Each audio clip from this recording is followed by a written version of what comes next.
I am sorry وہ اور کہتی بھی کہ امجد کو بیچ کر وہ کمرے میں چلیے. سمیان شاید واش روم میں تھا. دروازہ بند تھا. وہ بستر کے کنارے ٹک گئی. سمیان واش روم سے نکلا تو اسے بستر پر بیٹھے دیکھا. اس کے اندر کا ابال ایک دم بڑا. جی چاہ رہا تھا کہ ایک منٹ میں ضبط کا دامن چھوڑ بیٹھے، مگر بڑی مشکل سے خود پر قابو کر پایا. اس نے کتنے اعتماد سے اسے جھوٹ بولا اور اس نے اس کے جھوٹ پر یقین بھی کر لیا تھا. اگر نوارہ کی بجائے کوئی ایسی ویسی عورت ہوتی یا شاید سامان کی جگہ کوئی غلط لوگ ہوتے تو وہ اس وقت کہاں ہوتی؟ اس سوچ سے سمیان احمد کا فشار خون بڑھ جاتا تھا. سفید شلوار قمیض میں چہرے کو تولی سے صاف کرتے زرش کو سمیان کا دراز سراپا ہمیشہ سے بڑھ کر چھایا ہوا لگا. بہت کچھ کہنے کی کوشش میں وہ بھی ہمت ہار گئی. وہ کیا کہے اور کیسے؟ اب صرف وہ سمیان احمد نہیں تھا جس سے تایازاد کی حیثیت سے بڑی بے تکلفی تھی. اس دراز قامت وجود کے مالک انسان سے صرف نام کا ہی رشتہ نہیں بلکہ دل کے بھی سب جذبے اب اس ایک نام سے جڑے محسوس ہوتے تھے. اسے پہلی بار اپنے کسی عمل کی وجہ سے سمیان احمد سے شرمندگی کے ساتھ ساتھ ازحد خوف بھی محسوس ہوا. نگاہیں اٹھانا 2 بار لگ رہا تھا. آپ ناراض ہیں؟ بڑی ہمت کر کے وہ بولی. سمیان نے ایک انتہائی سرد اور سنجیدہ نگاہ اس کی طرف ڈالی تو زرش کو لگا اس کے جسم کا سارا خون جم گیا ہو. سمیان کبھی ایسے تو نہیں دیکھا تھا. میں نے جان بوجھ کر کوئی جھوٹ نہیں بولا تھا. نوارہ آپ ہی نے خود رابطہ کیا تھا مجھ سے. انہوں نے مدد کے کہا اور مجھ سے انکار نہ ہو سکا. انہوں نے ادھر رہنے کو کہا تھا اور مجھے یہ خوف تھا کہ کہیں آپ انکار نہ کر دیں. میں نے صرف مصلحتاً چھپایا تھا. مجھ پر یقین کرو پلیز. وہ بستر سے اٹھ کر اس کے سامنے آ کر اٹکتے لہجے میں کہہ رہی تھی. میرا مقصد صرف نوارہ کو تحفظ فراہم کرنا تھا، کچھ اور نہ تھا. میں تو shut up, just shut up. چپ سی کھڑی رہ گئی. وہ سر جھکائے کہہ رہی تھی جب سمیان احمد نے بے پناہ غصے سے اسے ٹوکا اور وہ ایک دم چپ. تم نے مجھ سے جتنے جھوٹ بولنے تھے بول لیے. اب ایک لفظ مزید نہیں. اس دنیا میں تمہیں بیوقوف بنانے کے لیے میں ہی ملا تھا. سمیان خود پر کنٹرول کرتے کرتے بھی پھٹ پڑا. وہ سمیان کے اس انداز پر ایک دم پھوٹ پڑ کر رونے لگی. سمیان نے کب اس قدر برے انداز میں ڈانٹا تھا؟ تم نے کہا تم کراچی یا اسلام آباد نہیں داخلہ لینا چاہتی. تم نے ادھر کا نام لیا اور میں نے سب کی مخالفت کے باوجود تمہیں ادھر داخلہ دلوا دیا. تم ہمارے گھر نہیں جانا چاہتی تھی. تمہارے جذبات کا پورا خیال رکھا. ہر لمحے تمہاری خواہشات کا احترام کیا. کیا اسی دن کے لیے سب کیا تھا میں نے؟ جس طرح وہ شخص پولیس کے تعاون سے اس گھر میں ریڈ کروا کر تمہیں لے گیا تھا. اتنی دور بیٹھا میں بھلا کیا کر سکتا تھا؟ مجھے کیا پتا تھا کہ کون لوگ ہیں، کیوں تمہیں لے کر گئے ہیں؟ اگر وہ خود رابطہ کر کے ڈیمانڈ نہ بتاتا. تم نے یہ سوچا کہ چچا اور چچی کو اگر یہ سب پتہ چل جائے تو ان کی کیا حالت ہوگی؟ تم میرا جی چاہ رہا ہے کہ میں تمہیں شوٹ کر دوں. سمیان کے اندر طوفان برپا تھا اور وہ خود بھی ایک طوفان سے نمبڑ کر آئی تھی. سمیان کے اس رد عمل نے اس کے اندر سے رہی صحیح طاقت بھی چھین لی تھی. ایک دم پھوٹ پھوٹ کر روتے سمیان کے سینے پر سر رکھ کر سسک اٹھی. سمیان پلیز. اور سمیان جو شدید ٹینشن کا شکار تھا زرش کی اس حرکت پر لب بھیج کر چپ چاپ کھڑا رہا. مجھے معاف کر دے. I am sorry. بری طرح روتی سسکتی سمیان کے سینے کو آنسو سے بھگوتی اس کے ہونٹوں سے صرف یہی الفاظ نکل رہے تھے اور سمیان یوں ہی بے تاثر انداز میں کھڑا تھا. انتہائی بیوقوف ہوتے ہیں وہ لوگ جو عمل کرنے سے پہلے سوچتے ہیں، اور ان سے زیادہ بیوقوف وہ لوگ ہوتے ہیں جو غلطی کر کے روتے ہیں. یہ تم جیسی بیوقوف عورتیں ہوتی ہیں جو مردوں کو کسی بھی حد تک جانے پر مجبور کرتی ہیں. نوارہ کے ساتھ کوئی پرابلم تھا تو گھر کی چار دیواری میں رہ کر کوئی حل ڈھونڈتی. محض ضد اور انا میں کسی کو اس کی غلطیوں کا احساس دلانے کے لیے کسی بھی حد سے گزر جانا بیوقوف عورتوں کی خاصیت ہے. انجام سے بے پرواہ ہو کر کچھ بھی کر گزرنا تمہاری عقل مندی کی مثالیں تو میرے سامنے ہیں. ایک اور مل گئی تمہیں اپنے جیسے. انتہائی تند و سخت پتھریلے لہجے میں کہتے اس بے دردی سے پیچھے دھکیل کر سمیان احمد کمرے سے باہر نکل گیا اور زرش کو لگا کہ جیسے زمین و آسمان گھوم گئے ہو. وہ ساکت سی کھڑی رہ گئی. اس کا اس طرح رو رو کر معافی مانگنا بھی سمیان پر کوئی اثر نہیں کر پایا. اسے لگا وہ زندگی کی سب سے بڑی بازی ہار گئی. اسے لگا جیسے سمیان احمد اسے دوسرے معنیوں میں دھتکار کر گیا ہے. رفت باجی نے نبیل کے ہاں فون کر کے صبح نوارہ کی آمد کی اطلاع دی تھی. وہ لوگ تو دور سے آئے تھے اور پھر سارے خاندان میں یہ خبر ایک دم پھیل لی تھی. جس نے بھی سنا تھا فوراً بڑی اماں کے ہاں پہنچا تھا. کب، کیسے، کس طرح؟ یہ ایسے سوال تھے جو کہ ہر ایک کے لبوں سے نکل رہے تھے. وہ تھی کہاں؟ نوارہ، رضیہ، چچی جان، چچا حمیرہ وغیرہ، نواز، حمید، چچا، چچی، اماں، بھائی نبیل، بھائی آپا لوگوں کی فیملی سے ہر کوئی ادھر ہی موجود تھا.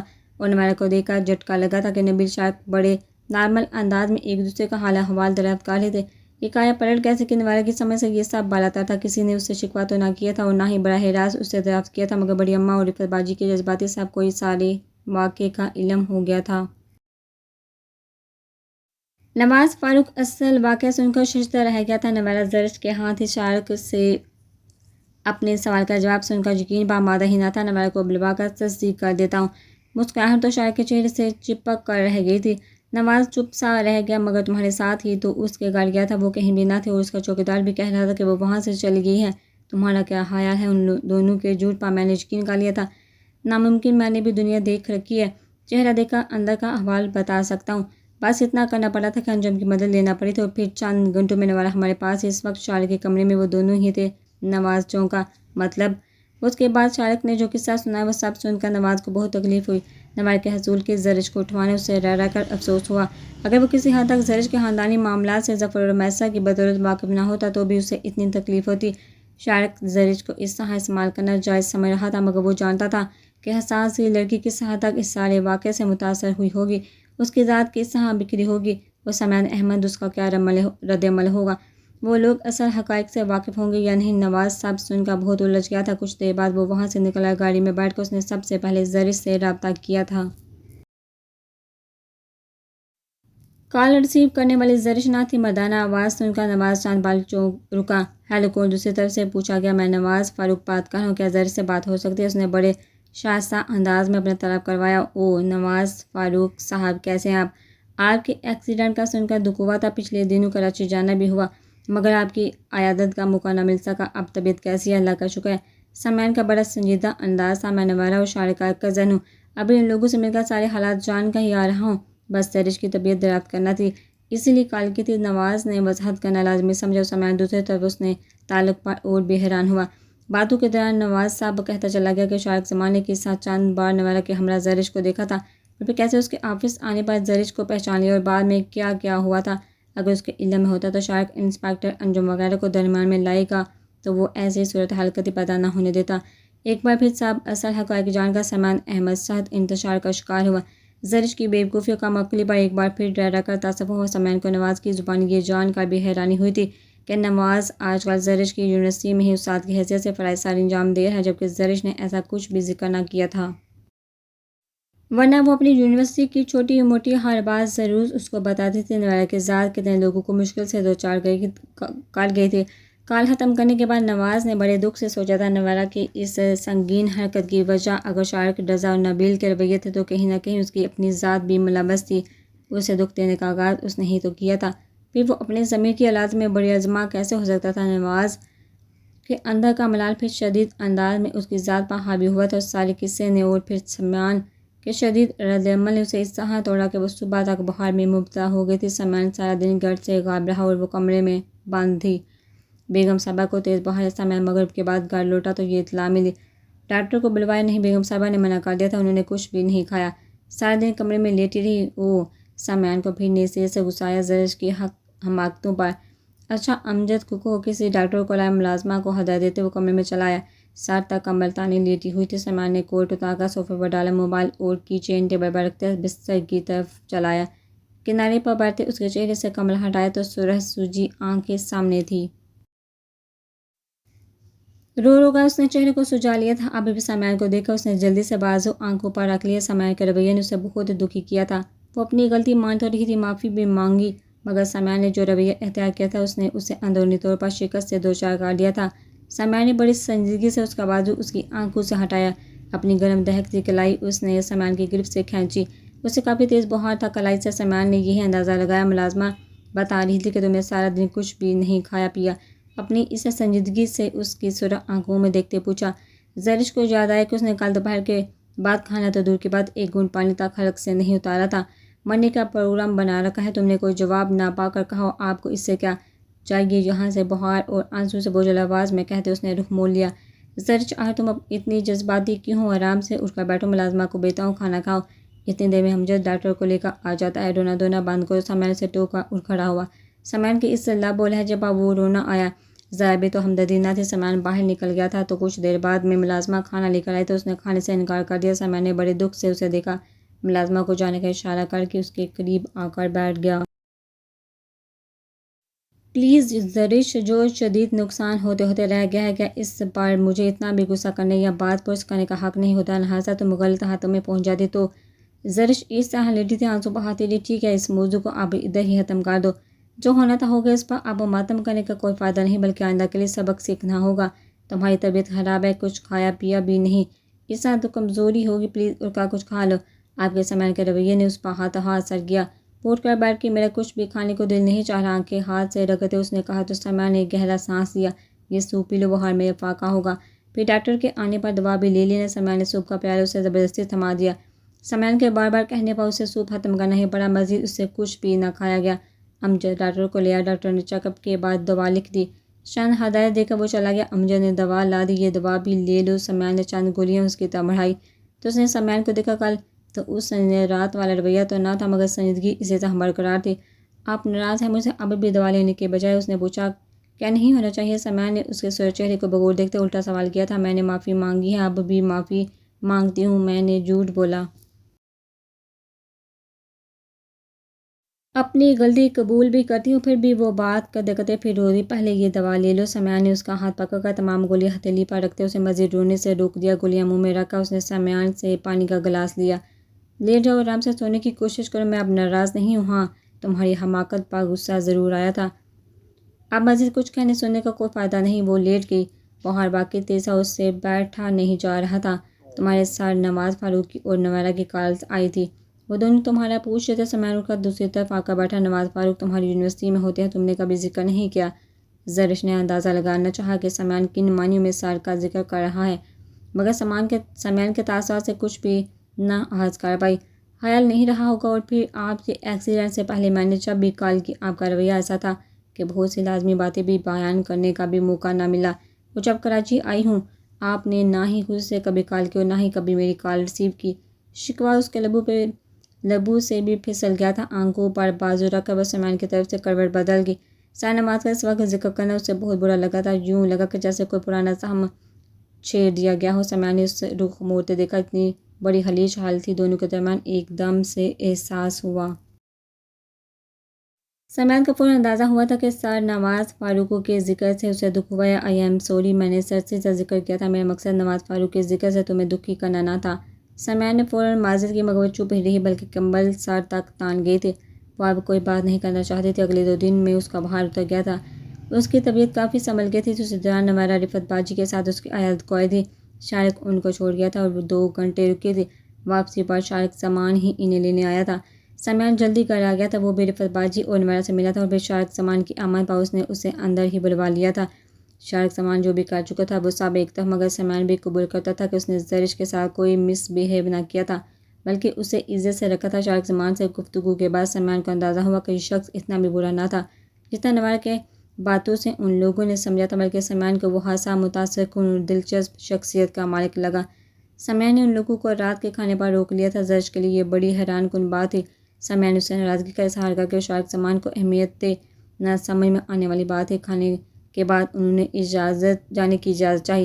اوکے سامان احمد صاحب، آپ اجازت دیجیے، بہت خوشی ہوئی آپ سے مل کر، جیسا سنا اس سے بڑھ کر پایا۔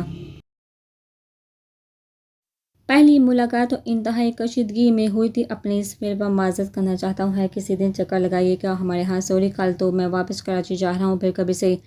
زرش نے چونکہ سامان کو دیکھا مگر پوچھ نہ سکی۔ ان کو رخصت کر کے وہ واپس اندر آئے تو زرش کے ذہن میں ابھی بھی وہی بات اٹکی ہوئی تھی۔ آپ واپس جا رہے ہیں؟ سامان کے اندر آنے پر اس نے پوچھا۔ سامان نے اسے دیکھا، وہ الجھی ہوئی تھی۔ میں چاہتا ہوں تم بھی کل میرے ساتھ چلو۔ اس کی طرف مکمل توجہ تھی، مگر پچھلے دنوں گئی تو تھی، اب اتنی جلدی دوبارہ جانا کہاں ممکن ہے؟ میں صرف کراچی کی نہیں بات کر رہا، بلکہ میں چاہتا ہوں کہ تم میرے ساتھ گھر چلو۔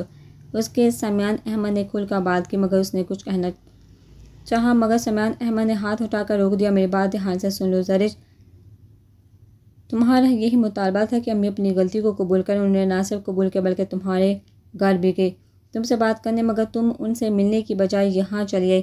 کم از کم ان کی بات تو سنتی، وہ کیا کہہ رہی ہیں۔ اس کے باوجود میں یہاں ہوں تو صرف اس لیے کہ میں کسی بھی بات کو محض ثنا کا مسئلہ نہیں بنانا چاہتا۔ میں شارق سامان سے مربت برت رہا ہوں تو صرف اس لیے کہ اس سے تمہاری ذات کی مکمل اعتماد اور اطمینان حاصل ہو۔ میری اپنی کوئی غرض نہیں ہے، میں اپنے اور تمہارے رشتے کو بچانا چاہتا ہوں۔ وہ طاہرہ بیگم کی غلطی کو معاف کر سکتی تھی مگر ہمیشہ کے لیے ان کا سامنا کرنے کا اس میں حوصلہ نہ تھا۔ مجھے جواب دو، ابھی کل میں جا رہا ہوں، چاہتا ہوں کہ تم بھی میرے ساتھ، اور یہ برسوں کی رنجشیں تھی جس کا انجام چاہتا ہوں۔ ہم کوئی فلمی یا ڈرامائی کردار نہیں زرج، تم میری بیوی ہو، ہمارا رشتہ تو ایک طرف، ہم دونوں ایک دوسرے پر دلی و جذباتی لحاظ سے بھی بہت سے حقوق رکھتے ہیں۔ میں قیامت تک تمہارے لوٹ آنے کا انتظار کر سکتا ہوں، مگر یاد رکھنا زرج وقت ایک دفعہ ہمارے ہاتھ سے پھسل جائے تو کبھی لوٹ کر نہیں آتا۔ سمیہ نے چپ ہو کر اسے دیکھا، وہ سر جھکائے ہونٹ کچلتے عجیب ششوپن میں تھی۔ فرح کی شادی ہو رہی ہے، سب کے درمیان تمہاری موجودگی بہت اہم ہے، اور جہاں تک امی کا معاملہ ہے میں انہیں کھلے دل سے معاف کر چکا ہوں۔ میں نہیں چاہوں گا کہ وہ اب خود تم سے بات کرے، وہ ہماری ماں ہے جو کہ انہوں نے وہ ماضی کا حصہ ہے، اس وقت وہ ہمارے لیے مخلص ہے، اور میں انہیں اپنے کسی معاملے میں بے عزت نہیں ہونے دوں گا۔ زرش نے سر اٹھا کر سنجیدگی سے سمیہ احمد کو دیکھا، میں اپنے دل میں ان کے لیے موجود ہر بات کو نکال چکی ہوں، میں خود بھی نہیں چاہتی کہ وہ مجھ سے معافی مانگے، مگر میں ان سے کوئی تعلق و رابطہ بھی نہیں رکھنا چاہتی، اسے میری طرف سے کچھ بھی سنبھلے مجھے ان کا سامنا نہیں کرنا، اور اس کے لیے آپ مجھے مجبور مت کریں، ٹھیک ہے؟ کبھی یہ میری ڈیمانڈ تھی مگر اب نہیں۔ وہ اپنے دل کی بات کہہ کر سمیہ کو دیکھنے لگی جو بغیر اسے دیکھ رہا تھا۔ یہ تمہارا آخری فیصلہ ہے، آخری بھی وقت میں بھی، اس کے دو ڈوک انداز میں فرق نہ ہے۔ زرش بیوقوفی کی باتیں مت کرو، ایسا نہ ہو کہ جب تم بڑھنا چاہو تو واپسی کے سب دروازے بند ہو چکی ہو، مجھے اس سے کوئی غرض نہیں، اور مجھ سے۔ سمیہ کا انداز خطرناک حد تک سنجیدہ تھا، وہ جھنجھلا اٹھی، آپ اپنی بات نہ کریں، اس معاملے سے ہٹ کر جو بھی کہیں گے آپ کی ہر بات ماننے کو تیار ہوں، مگر اس معاملے کو بیچ میں نہ لائیں۔ سمیہ نے بظاہر کو نارمل ہی رکھا تھا مگر دل و دماغ میں ایک جنگ سی چھڑ گئی تھی۔ بہت دنوں بعد رات کے اس پہر جب حمید صاحب، زبیدہ بیگم اور رمشا ٹی وی کے سامنے بیٹھے کوئی نہ کوئی بات کر رہے ہوتے تو وہ اپنے کمرے میں بند ہو جاتا تھا، مگر آج وہ کمرے سے نکل کر باہر آیا تھا۔ جب سے نوارہ واپس لوٹی تھی زبیدہ بیگم نے اسے رسمی بات چیت شروع کر دی تھی۔ یہی حال حمید صاحب کا بھی تھا، انہیں نوارہ کا غم تھا، وجہ بیٹا تھا، سو سارا غصہ اسی پر نکالتا تھا، مگر جیسے ہی نوارہ لوٹی تھی رضا سے خود ساتھ ناراضگی بھی جیسے ختم ہو گئی تھی، مگر رمشا ابھی تک اسی مقام پر تھی۔ رضا نے لاؤنج کے دروازے میں قدم رکھا تو حمید صاحب اسے دیکھ کر شفقت سے مسکرائے، آؤ رضا ادھر آ جاؤ۔ وہ باپ کے پاس آ بیٹھا تھا، وہ ادھر ادھر کی باتیں کرتے رہے، زبیدہ بیگم بھی ان کے ساتھ باتوں میں الجھ گئی، جبکہ رمشا ان تینوں سے بے پرواہ صرف ٹی وی کی طرف متوجہ تھی۔ باپ اور ماں سے باتوں کے دوران کئی بار اس کا دھیان رمشا کی طرف گیا، مگر ادھر جیسے کوئی پرواہ ہی نہ تھی۔ وہ دونوں ہمیشہ ایک دوسرے سے الجھتے ہی رہے تھے، مگر اب رمشا کی طرف سے مکمل بے نیازی نے رضا حمید کو اس کی طرف متوجہ کر لیا تھا۔ نوارہ کو سوچتے، اپنے رویوں پر غور کرتے، وہ خود بہت رمشا کو سمجھنے کی کوشش کرنے لگا۔